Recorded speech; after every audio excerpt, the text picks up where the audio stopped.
Hello, class, and welcome to week 2 of MGMT 339. Okay, everyone, we had a really good week last week in discussion. I really like the fact that a lot of you all did some really good research in terms of what I was asking you to for the different positions in operations management. And I think what was clear, and you all could see, is that for a lot of these positions and the things that you looked up, there were definitely a lot of skills that aligned for some of the things that you all do. And what I was hoping that you would see, and a lot of you all did see that, is that, yeah, while there were some things that you may not have been 100% qualified for, you were probably at least 75% or even 60% qualified. And one of the things I mentioned to your classmates is that with regard to looking for positions in terms of changing your career, is that sometimes, that 60-40 or that 75-25% rule is a rule that I've used in the past, meaning that if I was 60% or 75% qualified for a position, I would apply. Because realistically, a lot of the organizations are looking for folks that they know they're not going to get 100% in terms of that specific skill set. So there will be those folks that won't have all of those things, but they're willing to teach those folks. And if you're willing to learn, sometimes there's a good match out there for a lot of these organizations. But I also appreciate the fact that you all saw, and you were very candid with regard to where your shortages were with regard to your experience and your skills, and you understood the fact that, yeah, even though you don't have those skills, it's something that you could learn. So, good work with that. In terms of some of the things that I did see with regard to discussions, when I ask you to present information or talk about something, I'm not simply looking for you to provide links. So I was really looking for you to provide the information specific to that position, because that way folks can really sit and look at your posts and have all of those positions to look at them side by side to really try to make sense of them in terms of your explanation in your post. And also for some folks, if I ask you for a certain number of these specific positions, that's what I'm looking for, because some of the posts that you had only had, I noticed there were a couple of folks that only had a couple of posts that were a couple of different jobs instead of the many that I asked you for, many being, I think it was 3 that I asked you for. So please make sure that with regard to how many that I ask you for, that you provide those with regard to anything in any future discussion posts. Also, lastly, the thing that I noticed, which I want to make sure I noticed the first week, and I know probably everyone's really trying to get their schedules aligned with their personal lives and what have you, especially with online. But remember, folks, I want you to respond early in the week.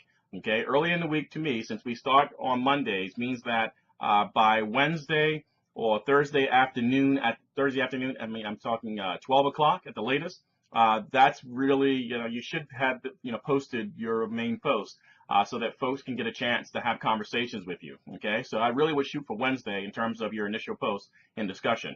Because remember, folks, what we want to do, and you saw that with a lot of folks that did post early, is that there were a lot of conversations that were happening all throughout the week with regard to a lot of their subject matter. And I think that was really amazing. And I really like that, because what we want to have, again, is a true learning environment. And that can only happen is when we have a whole lot of different feedback and a lot of conversations going back and forth. And even I'm jumping in, just trying to, get clarification on some of the things that you're talking about as well.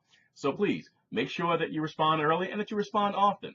Okay. A lot of folks say, well, the only requirement is only this. Well, that's not the requirement per se. Well, that's all you're supposed to do. All you're supposed to do. That is what I expect from you. But in terms of what is good for the course, in terms of really you getting the most out of this course, is that you respond a lot within discussion. Okay, and that's to me, to your classmates, and just, again, because this is how we make sense of this material. And as we go forward, you're going to see that there's a lot of different subjects that we're going to discuss that are going to require a lot of conversations. Just try to figure out, what all of this information means, especially things like quality. Because quality is so broad in terms of our interpretations and also with regard to a lot of different studies and a lot of different practices that are out there. Now, this week, we're moving on to a very interesting subject, which I really enjoy here at the university, and I look forward to always teaching courses about this, and this has to do with supply chain. The supply chain, as you know, is something that is very, very broad. Every organization has a supply chain to some degree. And guess what, folks? For the jobs that you're working at, or for whatever that you do, you volunteer, you are part of a supply chain of some organization. Okay, for example, I am part of the University of Baltimore supply chain because I am one of the suppliers with regard to the different subject matter with regard to operations also project management, strategy, and also services. So that's how I fit into the supply chain of the University of Baltimore. And you'll notice that with all the other instructors as well. But in order for the supply chain to work, that means that you have to have folks that are included in your supply chain that can really do whatever it is that they said they were going to do with regard to the service or the product that they were going to provide. Okay? So as you're doing the reading for this week, just understand that from the very grassroots in terms of the material that it might take in order to create that product or service up until where the product is actually on the shelf, there are a lot of different hands and a lot of different exchanges and a lot of different organizations involved in order to make that happen. And that's what we want to understand about the supply chain. And another key point about the supply chain is this. Don't just think about what it takes to take a product or a service from the very beginning and get it to the very end.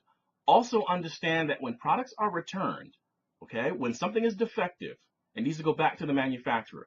Or if you make an order on Amazon and you've ordered 5 or something just to see how the different 5 things are, and you notice that you really only need 2 because the other 3 are things you don't like, and you send it back, that has to be accounted for in the supply chain too. So the supply chain also works in reverse. And what I mean by works in reverse, meaning that the things that you have that you try to return, whether they're defective or it's too many or it's too large or whatever it is, and you need to send it back to the organization that actually that you purchased it from, well, guess what, folks? There is a supply chain for that as well. So keep that in your mind, is that the supply chain isn't just going, from one point to you. It's also in some circumstances, in some situations, it's going from you back to the actual supplier as well. So just something to think about, okay? So as you're doing the reading, make sure that you also take a look at the material that I provided for this week, because I think you'll see that it also helps expand the conversation with a lot of the material that you've read. And it's always something very interesting just to see, something outside of the book, so that you're not just, reading about what the author thinks. You also have some other things that are available to you. You'll also notice that we have your first assignment that is due next week. So please make sure that you take a look at the assignment. I thought it was something that you'll find very interesting and that'll work well. And if you have any questions at all about the assignment, please don't hesitate to reach out to me. Okay? And if you have any other questions, and I see you all have been very active in terms of asking me questions and posing different situations with me that you want to make sure that you're clear about the course, that is perfectly fine, folks, and that is what I want. Okay? So if anything else pops up, either send me a note through the system, through Sakai, or you can reach out to me via email, or you can actually just give me a call like some of you all have done as well, and I'd be more than happy to have a conversation with you, okay? Let's have another great week, folks, and if you have any questions at all, please don't hesitate to reach out to me. Have a great week, everyone. Bye now.